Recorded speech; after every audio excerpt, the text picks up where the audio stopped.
赵新成，南哥，鲁南，幸会啊。这是方圆。你好。你好。告诉他有点咸，我得喝点水去。出差期间别喝酒啊。不好意思啊，我刚喝2杯啊。休息时间吧。来一根，你来。而且我也希望你能尽可能放松地告诉我一些信息。你想知道什么呀？你的直觉。我的直觉就是告诉我，最好不要在最高院的人面前乱说话。那你就把刚才你不能跟乔尔廷说的那些话，都给我讲讲呗。你的意思是说，最高院对这个案子有定论了？目前我们还在审查程序，先确认之前从侦办到审判任何一个阶段的程序都没有被影响或者操纵。说实话，这个案子的复核呢没那么困难，但是正片之外，这花絮好像有点多。没错，乔尔廷前段时间就是被我们支队给收进去的。那你们警方对这件事怎么看？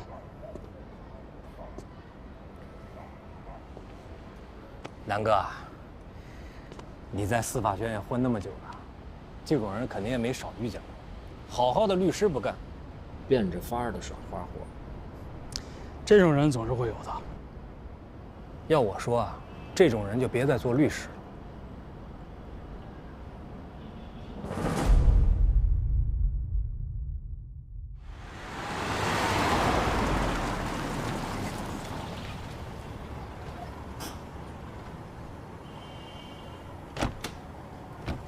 行了，你在下边等着我。哎，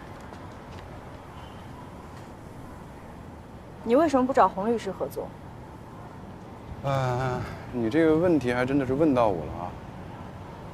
我没往这方面想过。他是你的徒弟，又一起合作这么多年，比我经验丰富，也更了解你的办案思路。更何况，他现在还是合伙人。那原因你都列出来了呀？是不是相比较我来说，他更不容易被糊弄？应该说，相比于你来说，他更像个律师。行了，给我看好车啊，别被人磕了碰了。钥匙在这儿，有事给我打电话。哎，你现在去歌厅是不是早了点啊？对王博来说，已经有些晚了。王博代人沈荣是这儿的经理，可是他有继续给王博请律师的意愿吗？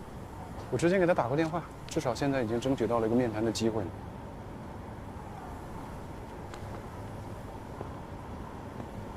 哎，对了，那个贩毒案啊，我建议你的辩护思路啊再斟酌一下。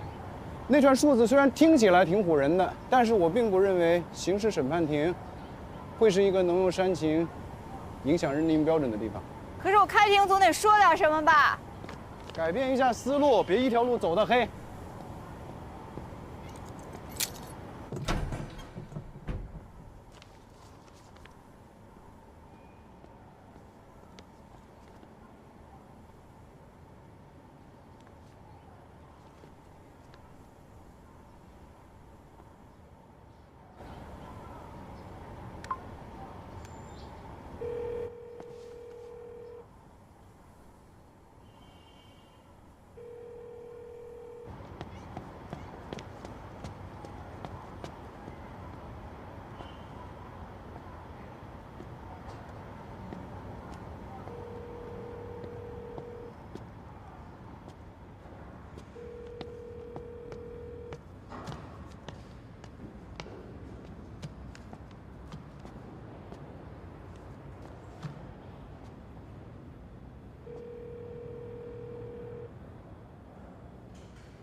吗？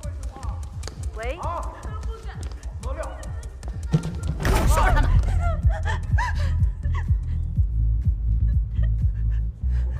是为了看你这张脸吗？啊，是不是？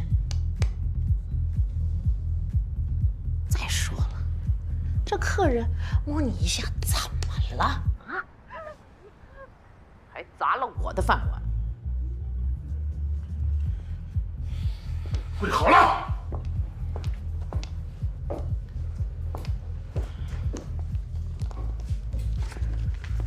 申女士，我之前跟您联系过的，关于您爱人死刑复核阶段的代理工作，麻烦您在这个委托书上签个字。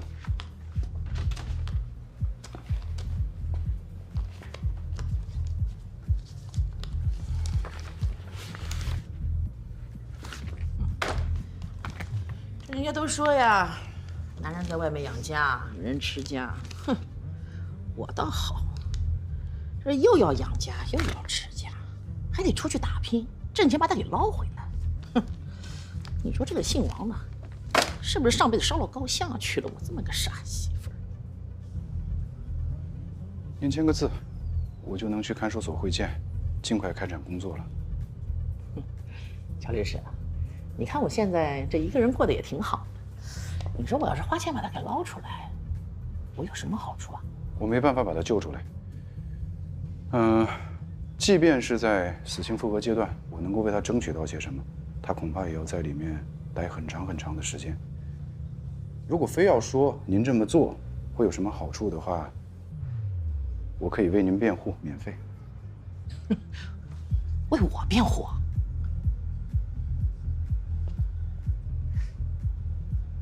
非法拘禁加故意伤害，我不知道检控机关会不会往涉黑和组织卖淫上靠。像这一类的刑事案件辩护，我的收费一般是在6位数以上，现在0折扣送给你。那我要是不接受你的辩护呢？我另外给你指条道，现在把他们仨放了，委托书你爱签不签？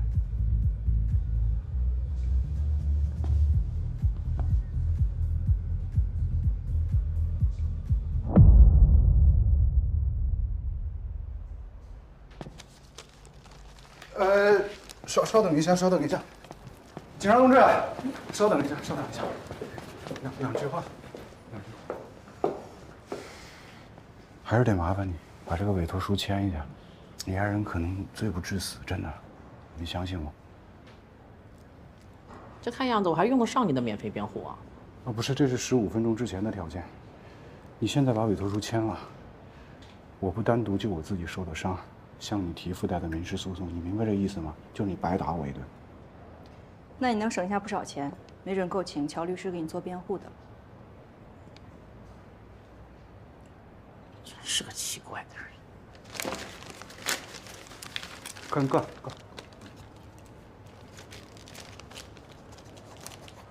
行了吗？还有2个。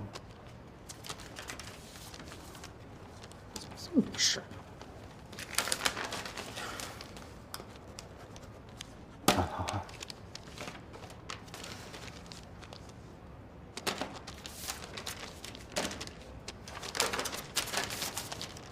好，喝啊！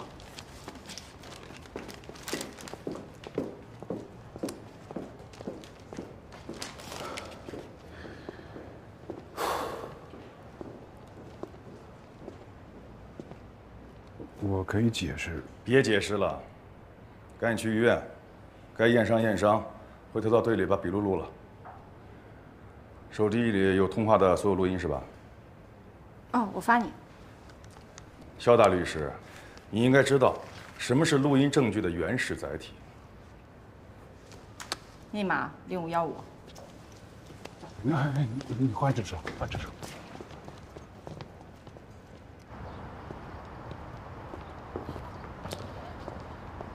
好，这个案子我们打过报告，看来还是受到了最高院的重视。审是审，核是核，正是因为咱们院这么严谨，才让我们的后续工作能展开得更全面。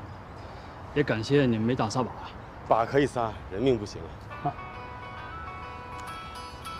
不好意思啊。好，那再见。谢谢。好。哎，刚才跟110的兄弟们处理个案子，猜我发现人吧？乔少廷已经拿到了王博家属的代理委托。这家伙连本都没有，他是怎么说服王博家属签的委托啊？代价惨重。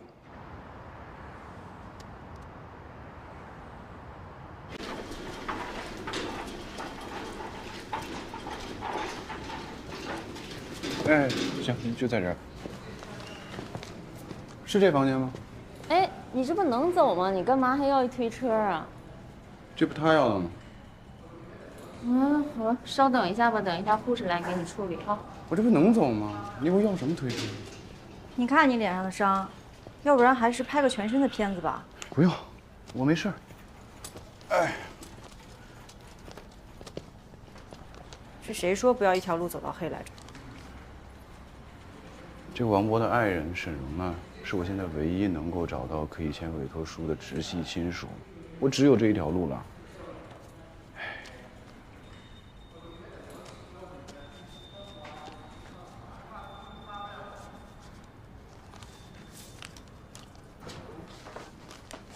那我就把我的名字填在这个受托律师后面了。先别填。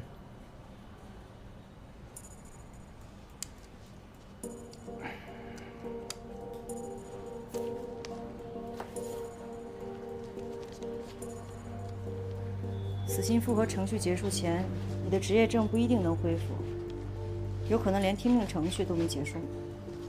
我知道。韩律师昨天跟我说，除了我以外，你应该没有更多选择。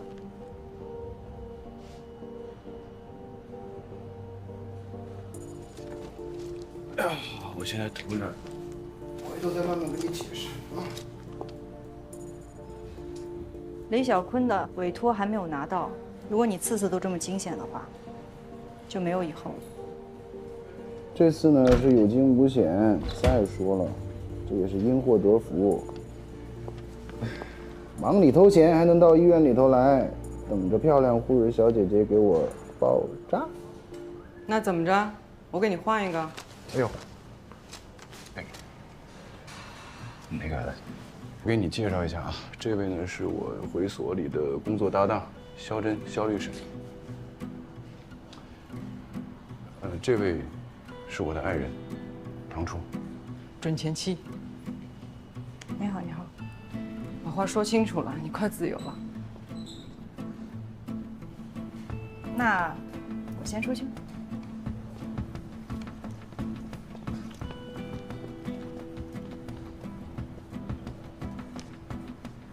表给我。哎呀，躺下之前你不说。怎么那么废话？手放肚子上。对手。放肚子上。头不要动啊。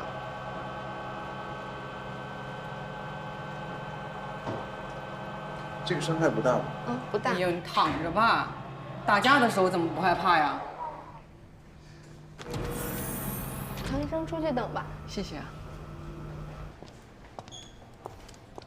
辛苦了。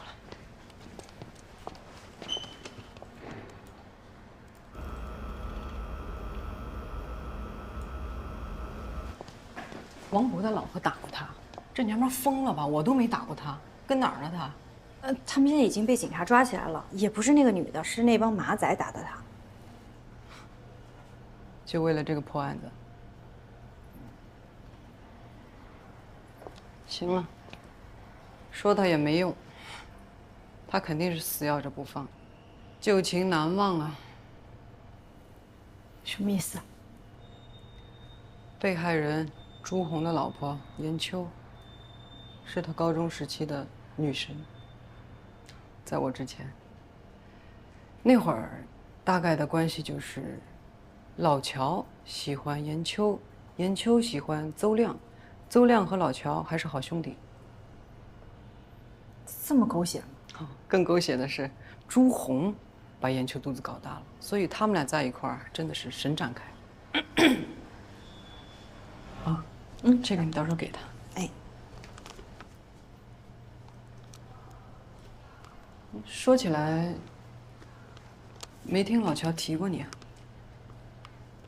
哦，因为我进德治所的时候，乔律师他……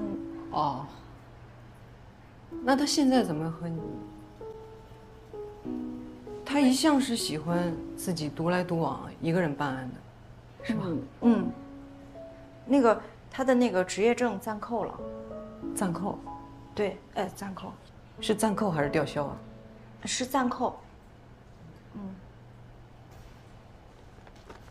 那什么时候听证啊？还没有通知。我虽然是医学院毕业的，但我也通过了司法考试。那会儿反正就是跟着他一起复习呗，但是他真的太笨，明明看一遍就能记下来的东西，半年都背不下来，还自己急了吧，还跟我抬杠。那不服气就一起考呗，反正说了，要输了呢，他向我求婚；要是赢了呢，我向他求婚，都一样。您刚来为什么要准前妻？啊，我们正在协议离婚。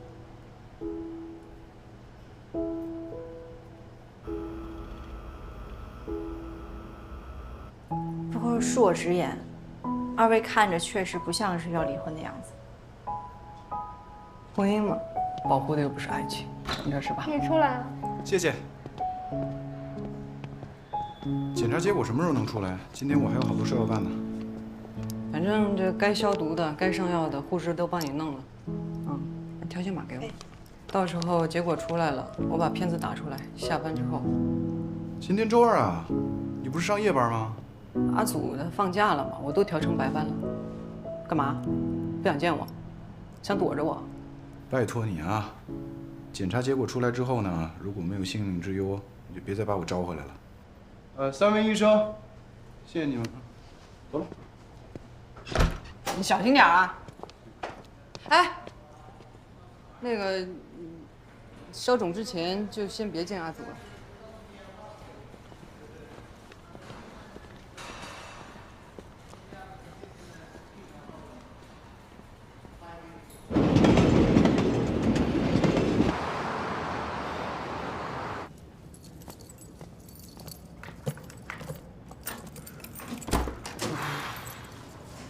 进来吧。哎，孤男寡女的就别关门了，我去换个衣服啊，马上下来。真的，就你现在这样，未必打得过我。还是不关的好。你随便坐。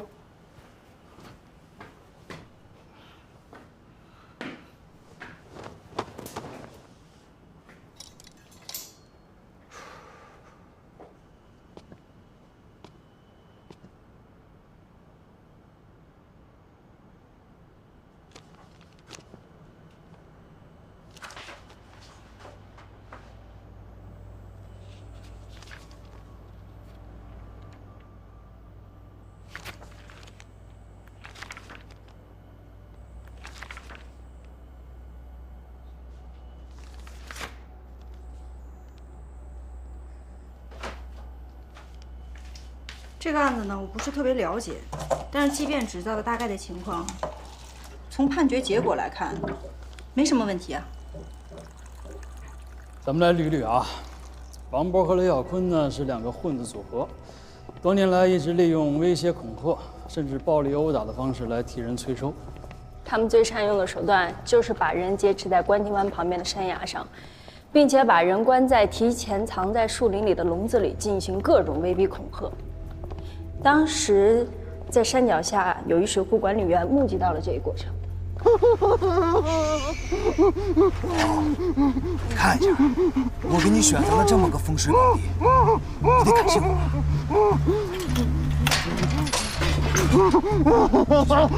进去！快去！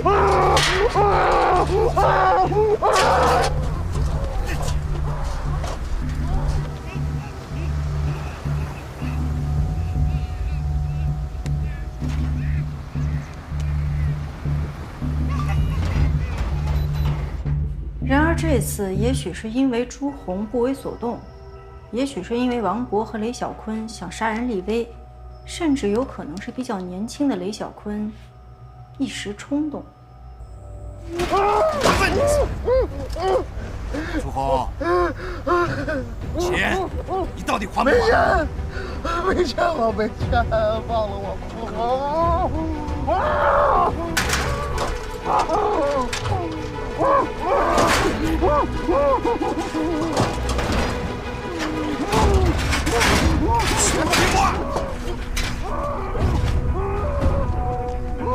王勃和雷小坤很快被捕。第二天，这个铁笼是在入海口附近被打捞出来。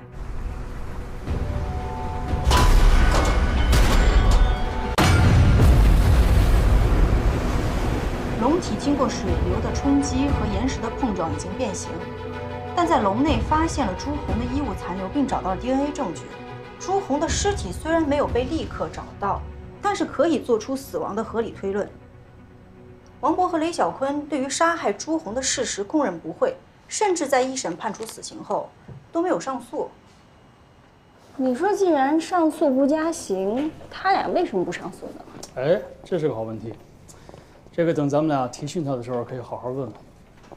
也许这是两个敢做敢当的讲究人了。对了，这个人叫邹亮，是乔少廷的小学同学。哟，赵警官终于言无不尽了。这就是我跟你说的他那个老同学，他在京港银行的信贷部工作。邹亮，来出去啊！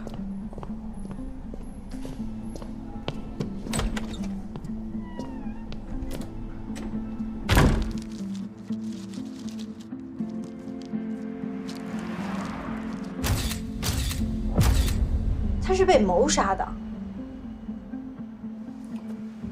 他死于毒品注射过量，具体的情况我也不清楚。那海港支队为什么会怀疑到你身上？现场除了到处都是我的指纹以外，海港支队还发现了我跟邹亮之间有一笔20万的转账记录。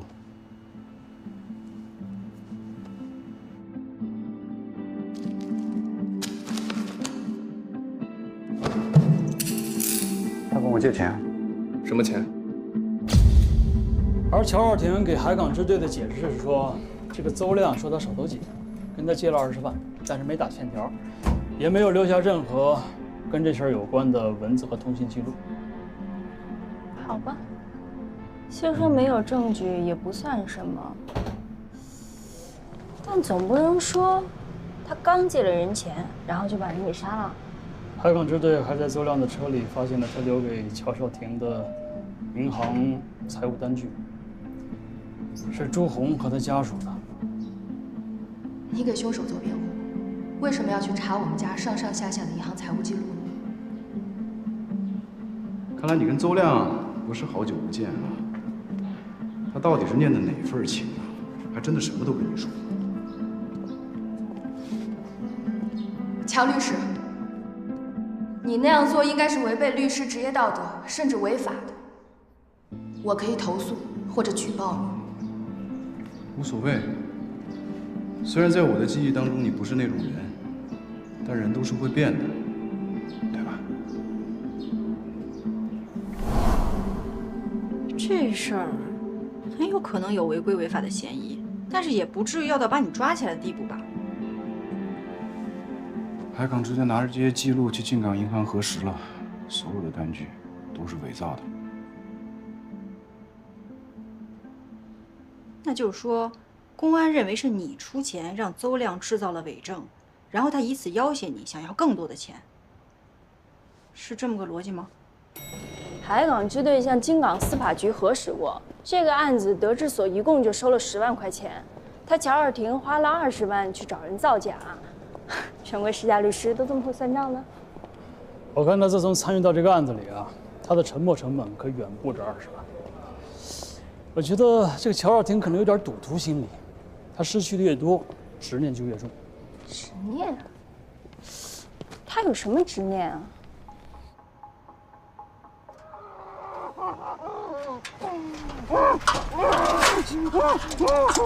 还是吧，是不是不听话？看吃我听多久？还我钱！我觉得王勃、雷小坤不是故意杀人，乔律师，你仔细看一下，非法拘禁和故意杀人这两个罪名很容易发生牵连或竞合，但在这起案件中，被害人遇害显然不是非法拘禁导致的一种严重后果，而是被告人故意实施的行为，所以应当按照故意杀人论处。就算是故意杀人，那也是未遂。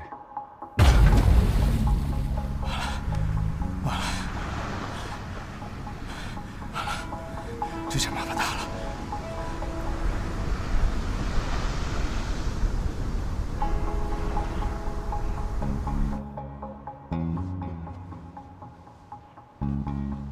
我认为朱红并没有死。哎，我正打电话找你呢。主任，疏购公司不再和咱们续约长期法律顾问这事儿了，你知道出了什么情况吗？不是连合同都已经准备好了吗？合同今天给退回来了，小顾打电话和那边联系了，那边的财务说暂时不考虑和咱们续约的事儿。之前肖律师处理过他们公司一个事儿，回头我问问疏购的刘总。刘瑞被抓了。什么？疏购集团向公安机关报案了，就把电购那边的刘总给抓了，好像是涉嫌职务侵占一类的。这肖律师最近经手的案子，我怎么有点看不透啊？你也不想想他身边是谁，有什么可看不透的？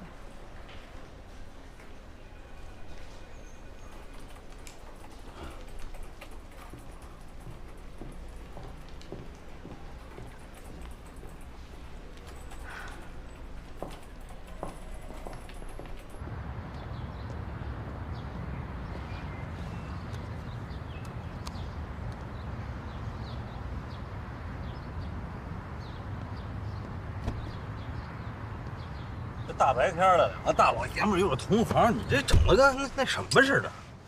这样外面的人就不容易看到咱俩，就能显得更奇怪，幼不幼稚？咱俩又没什么了，瞎心虚什么呀？真的没什么吗？哎，那疏购公司是怎么回事？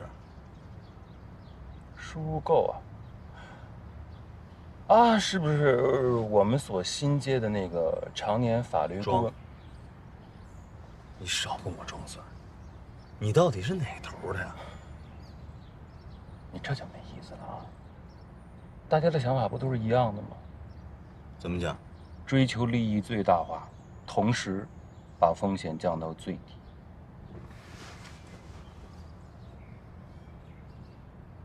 你可别忘了，会这么想的可不止咱俩。那个肖律师可不简单。你跟我说过啊，这个肖律师是可控的。没有，我只是告诉你，他是可牺牲的。这个贩毒案的辩护思路，我还是看看能否在那个没被认定的立功表现上做做文章吧。可当时氯胺酮就是没被纳入毒品啊，这文章怎么个做法？看从哪个角度上说啊，氯胺酮有可能对人体发生作用的最低致死剂量是500毫克。1克就能杀死俩？王明检举马孝俊的行为，从法律上并不构成立功，但是客观上呢，他阻止了有可能使5400人致死剂量的国家管制类药品流入市场，这是一种积极正向的协助国家司法机关的行为，也和刑法中鼓励嫌疑人检举立功的精神是一致的。你这个春秋笔法，那照这么一说，王明可以无罪释放啦？勉强也就是个闻过是非，而且我也不认为合议庭会采信。你电话。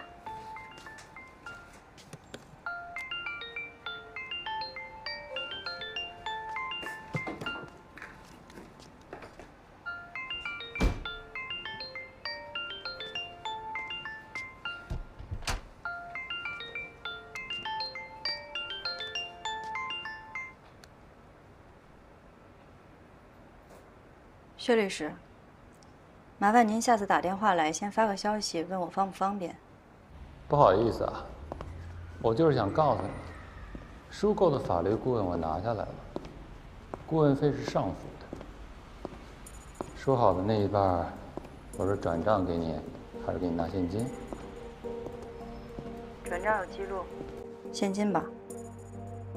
但是我又不想见你，怎么办呢？您可以叫别人来取啊，或者我让高伟给您送过去。我想想吧。真是奇了怪了。什么意思啊？你就不关心你的那一半是多少钱吗？我挂电话了。你就那么讨厌我吗？咱俩可是合作伙伴哦。不好意思，我现在已经有新的合作伙伴了。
不好意思，信号不太好，我马上就到啊。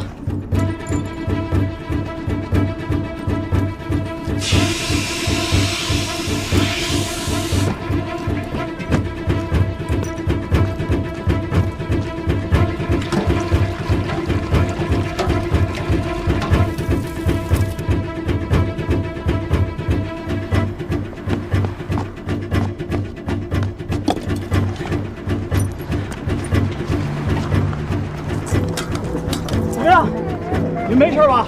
啊，我们没事，小宝贝没事啊。哎，这边是南京环城公路，从南向北方向有6辆车的事故，你们赶紧派救护车过来。对，有人员受伤，还有救火车。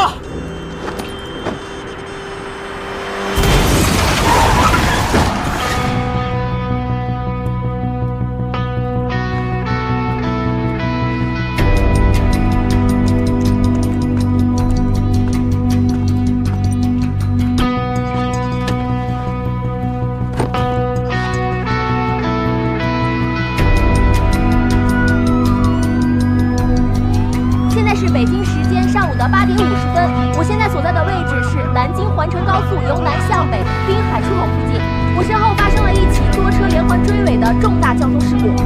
我们可以看到现场非常的紧急，目前警察、消防、救护人员已抵达现场进行现场救助。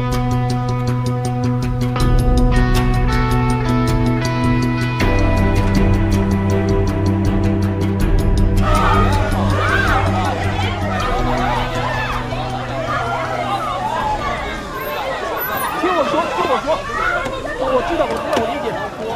你们的情绪我都理解。你们，但是你们听我说。好，我知道。您是？你好，最高院刑庭的鲁南，你们吴队叫我过来的。您受伤了？啊，没事。别激动，我连了。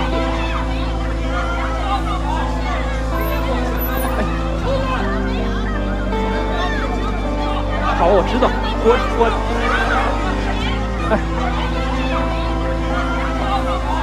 吴队你好，我是，抱歉让你久等了啊。铁路上请讲。好。是不是在哪见过你？不会吧？我第一次到南京。带卢法官去会议室。行，这边请。哎，卢法官。好。你们副庭在会议室啊，我处理一下就来。知道了。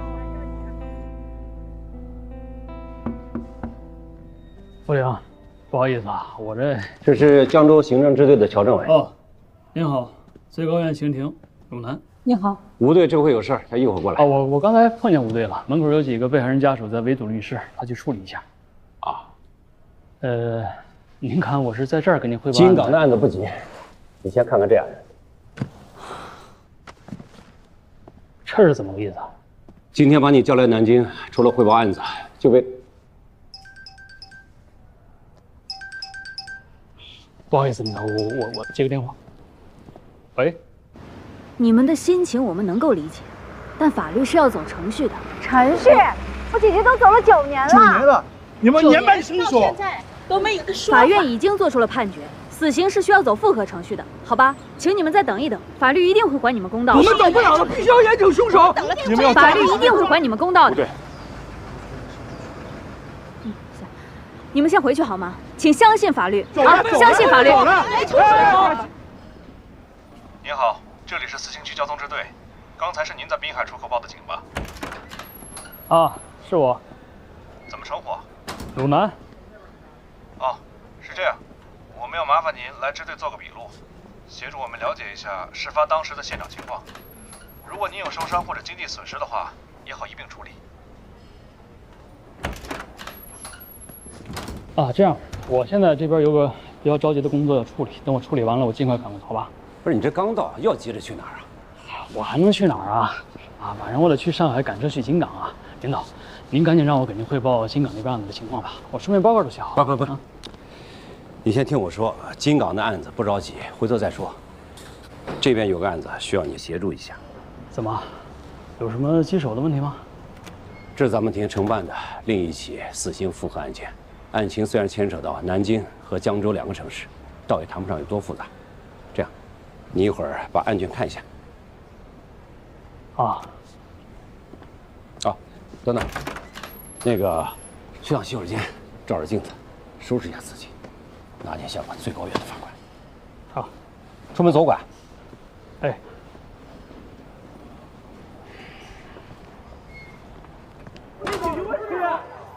吴队，吴队，吴队，你又来干什么？还嫌不够乱啊？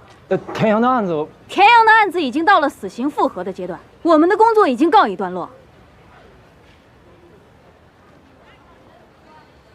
你要是有任何的疑问，走程序上报。哎，久等了。哦，你先看看案卷。哎，有什么疑问，乔政委也能向你解释。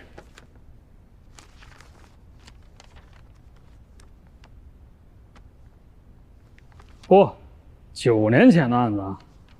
对，9年前，在我市汉江区接到一起失踪报案，失踪人刘凤军于5月9日下午离开家后失联。根据家属提供的信息，刘凤军失踪当天携带了人民币10万元，打算去吴越广场换汇的集散地，私下换一些美元。根据这一线索，辖区民警多方摸排，通过走访得知，在下午的5点多，吴越广场绿豆汤摊子曾见到刘凤军随一男一女自广场离开。刘凤军遇害以后还被分尸了。第一部分尸块是在她丈夫报案后1周，也就是5月16日，在汉江西区跨海大桥下的浅滩区发现的。此后近1个月的时间里，我们又先后在汉江区和雁江区都发现了尸块。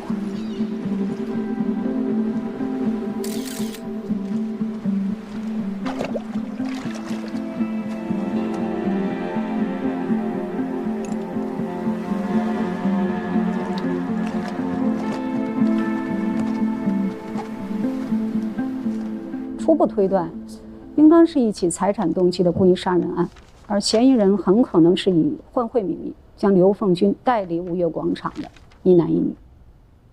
杀人和分尸用的同一把刀，而且这把刀还出现了另外一起刑事案件。说起来，这把凶器的发现时间甚至要早于确认刘凤军遇害的时间。5月11日，在汉江金汇夜总会附近，有2伙年轻人因为在夜总会发生摩擦，爆发了冲突，双方一路追打。其中一名男青年在路边的垃圾桶里捡到了这把猎刀，并用这把猎刀捅伤了对方一人。走了，抓人了！警察及时赶到，把两边的人都抓了。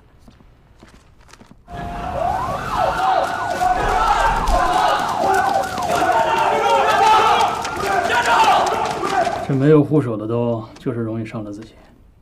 这刀上一共提取了5个人的 DNA。当我们把被害人刘凤军的 DNA 信息录入到信息库后，立刻就跳出了这个比对结果。我们才知道，原来凶器早就被起获了。伤人者的血留在了刀上啊，被害人的血。刘凤军的 DNA， 田阳的 DNA， 还有一个不明身份者的 DNA。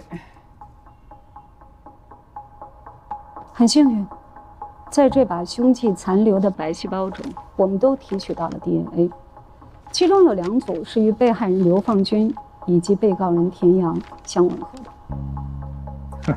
看来你对这案子挺了解啊，我也甭翻了，干脆你给我讲讲算了。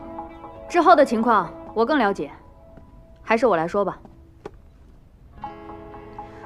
当时虽然从凶器上提取到了 DNA， 但是被告人田阳还有李梦琪并没有犯罪前科，也没有 DNA 存档。再加上吴越广场人员构成复杂、流动性大，排查起来十分困难。江州警方始终没有能够确定凶手的身份，导致这个案件一拖就是9年。直到今年年初。我市经侦人员对于本市的斯塔瑞进出口贸易公司涉嫌贿赂海关人员，对董事长田阳采取了强制性措施。田阳被羁押之后，他的指纹、脚印还有 DNA 信息，我们都按照流程采样，并且录入了公安部的信息库。这不到1个小时，对比结果就出来了。主办室电脑警报响得满楼道都听得见。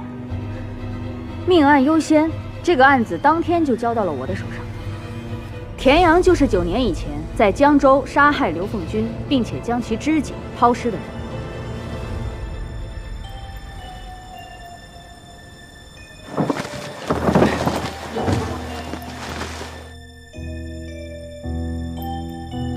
之一，我看他还有个同案李梦琪。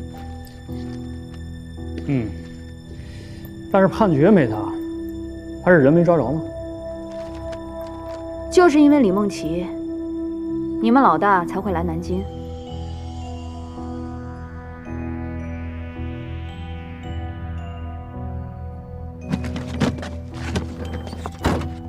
哟，杨哥，这晚还忙着呢。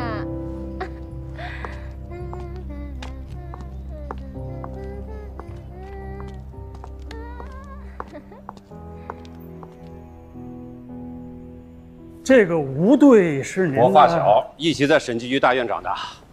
她第一任老公是我大学同学，现在的老公是我法官进修学院的同期。哦，不，您这可是公事私事一起抓，甭瞎打听这些啊。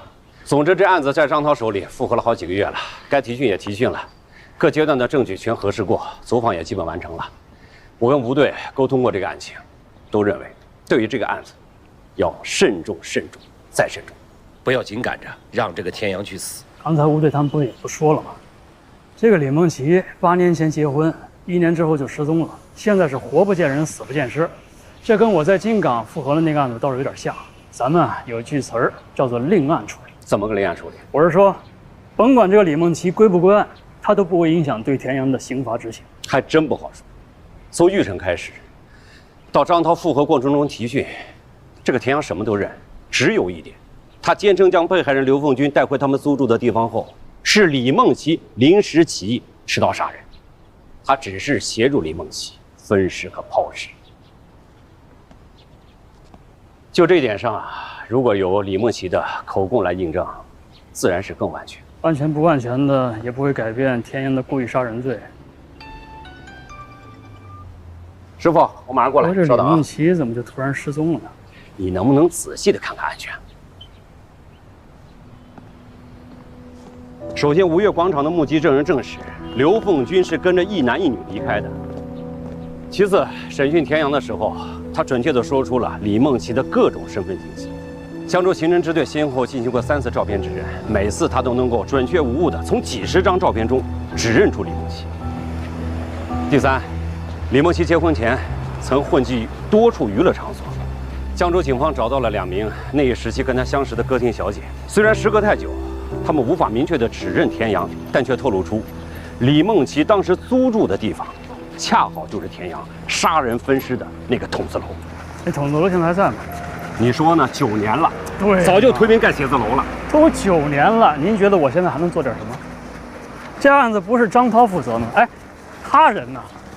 哦，他跟乔治啊。哎，领导，您在。他跟乔治现在也在江州，也在调查核实李梦琪的相关情况。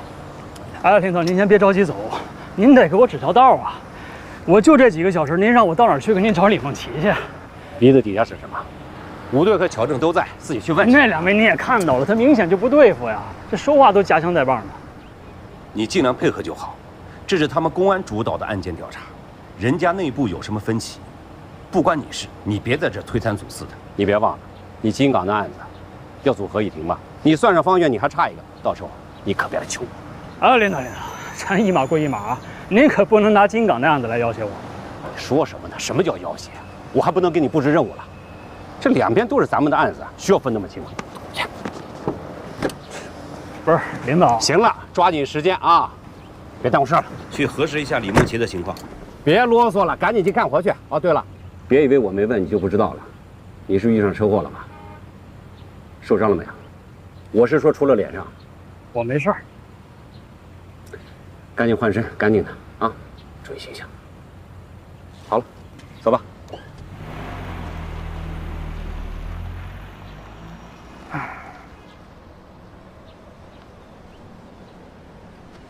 法官，法官，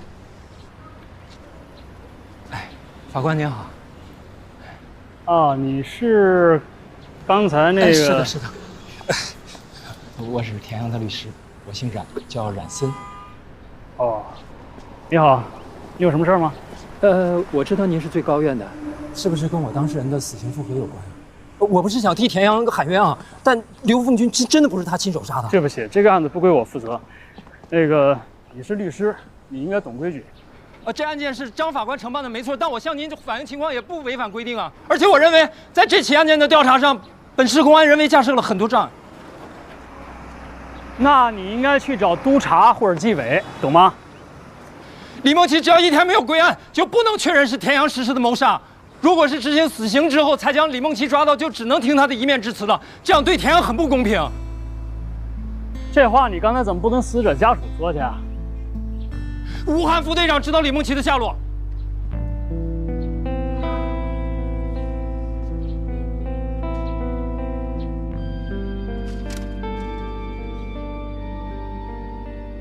哎，最高院这哥们儿，怎么刚来就跟田阳律师搞到一块儿去了？卢法官，您看您想吃点什么？随便。那我就看着点了啊。哎，麻烦给我拿一下这个。来，您拿好。这个多少钱一个？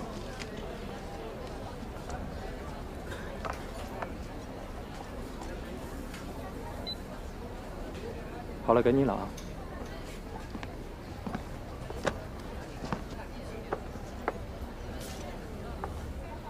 谢谢啊。也不知道您爱吃什么，我就胡乱点了点。都行。是。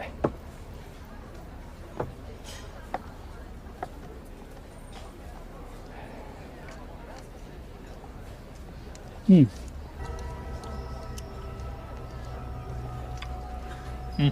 谢谢。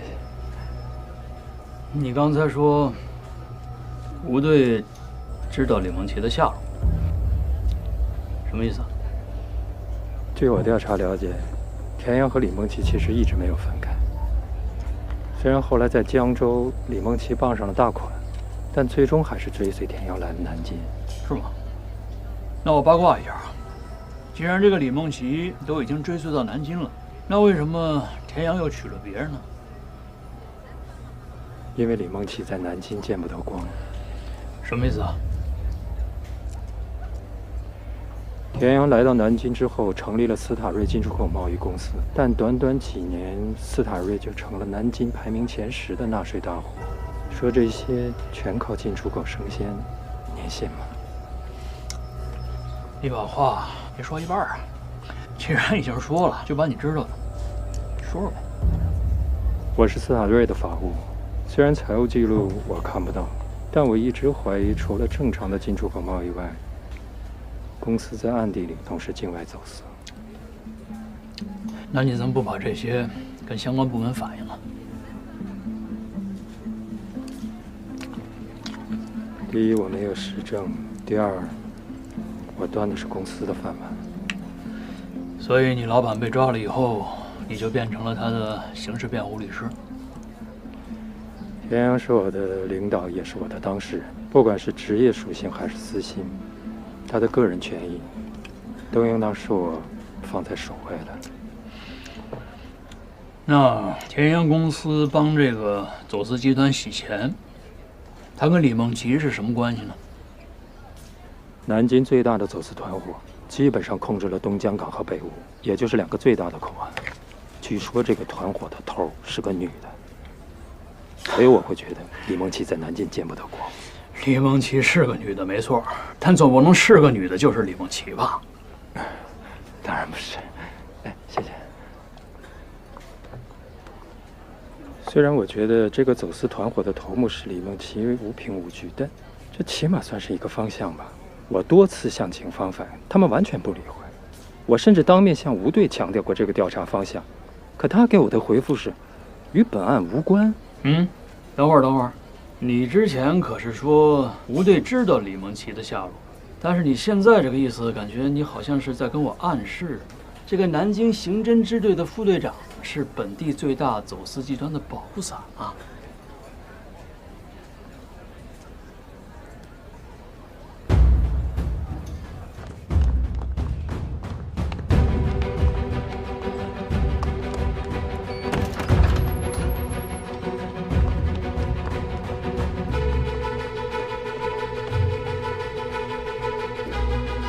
咱们的人正在赶往医院确认身份。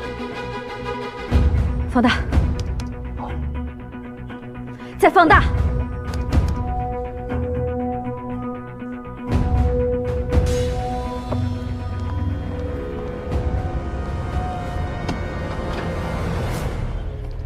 吴队到底是什么人，我不好断言。但田阳宁可接受死刑的判决结果，也从未提起这个走私团伙一个字儿。走私也好，洗钱也罢，总不可能比故意杀人更严重吧？田阳宁死也要保护的女人，您觉得最有可能是谁？所以你认为吴队对这件事情选择性失明，是担心？假设，我是说假设啊，这个走私团伙的头就是李梦琪。只是走私的话，不涉枪涉毒总不会是死罪吧？可如果有别的死刑罪名产生，那我想他不会顾及再把谁供出来。田阳的案子已经到了死刑复核的阶段，我们的工作已经告一段落。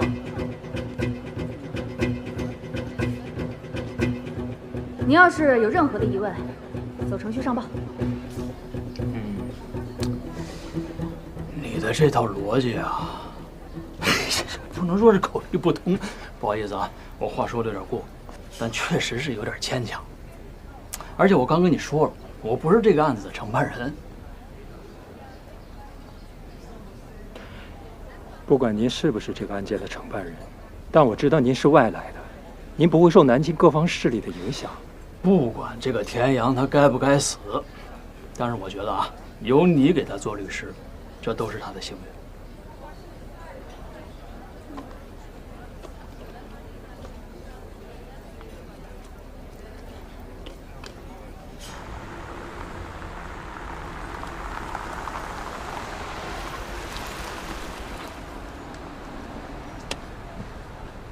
哎，这个江州来的乔政委，你认识吗？凶杀案发生在江州，乔正是江州方面这个案件的负责人，他对这个案子格外上心，常跑来南京。因为我是斯塔瑞公司的法务，所以也询问过我几次。所以你对李梦琪的猜测，你也都跟他说过。乔正其实还是很认可，他对李梦琪这个人很关注，很多关于李梦琪的重要信息都是他带。那乔正怎么看吴队啊？我没敢在他面前。加个微信。啊，好。我想你。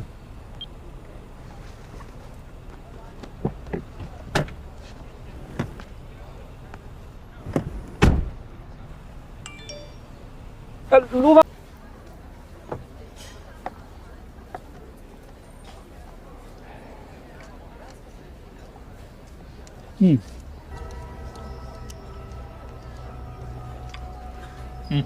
谢谢。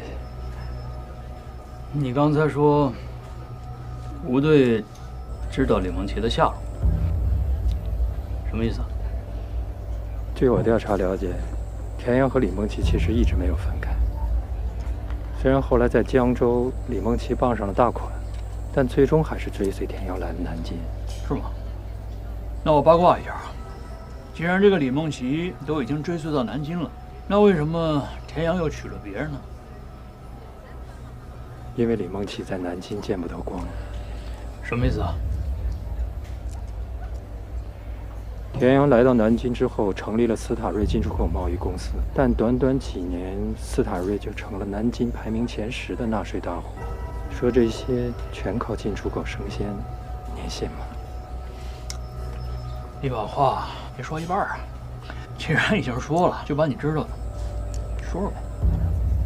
我是斯塔瑞的法务，虽然财务记录我看不到，但我一直怀疑，除了正常的进出口贸易外，公司在暗地里同时境外走私。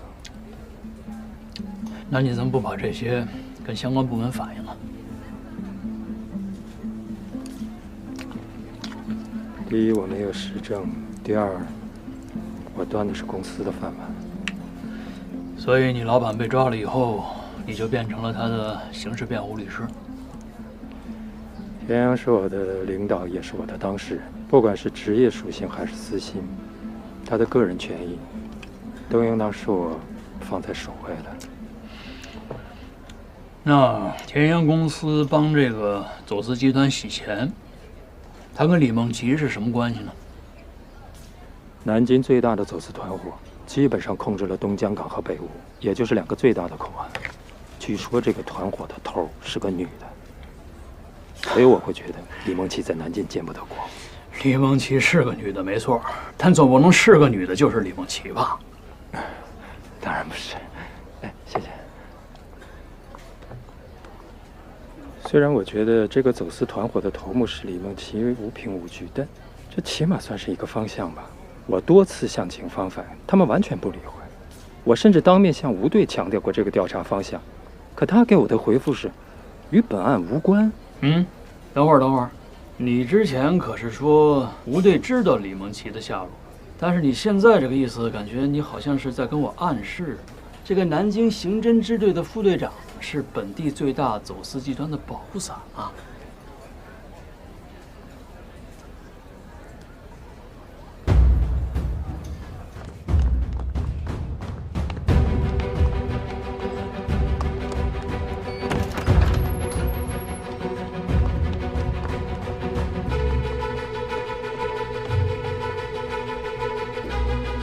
咱们的人正在赶往医院确认身份。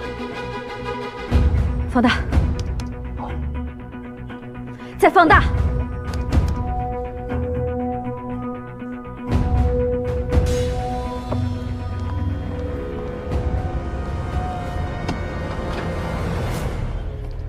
吴队到底是什么人，我不好断言。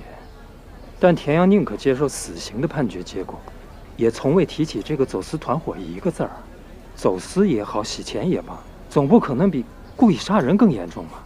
田阳宁死也要保护的女人，您觉得最有可能是谁？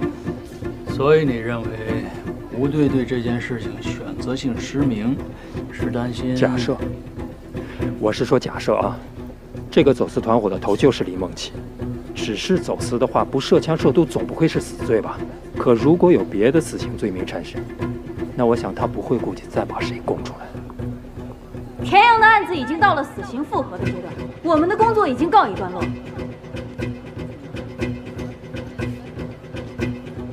你要是有任何的疑问，走程序上报。你的这套逻辑啊，不能说是口语不通，不好意思啊，我话说的有点过，但确实是有点牵强。而且我刚跟你说了，我不是这个案子的承办人。不管您是不是这个案件的承办人，但我知道您是外来的，您不会受南京各方势力的影响。不管这个田阳他该不该死，但是我觉得啊，有你给他做律师，这都是他的幸运。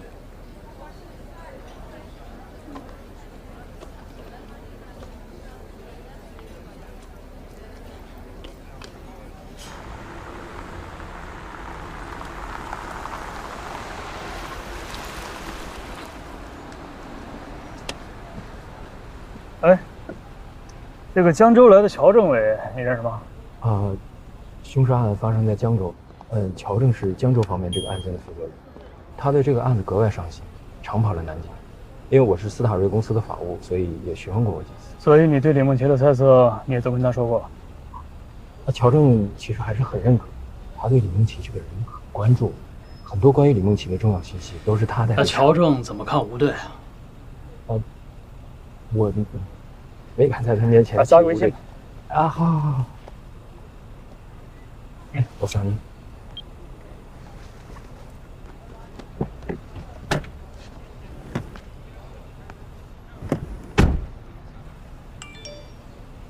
卢芳。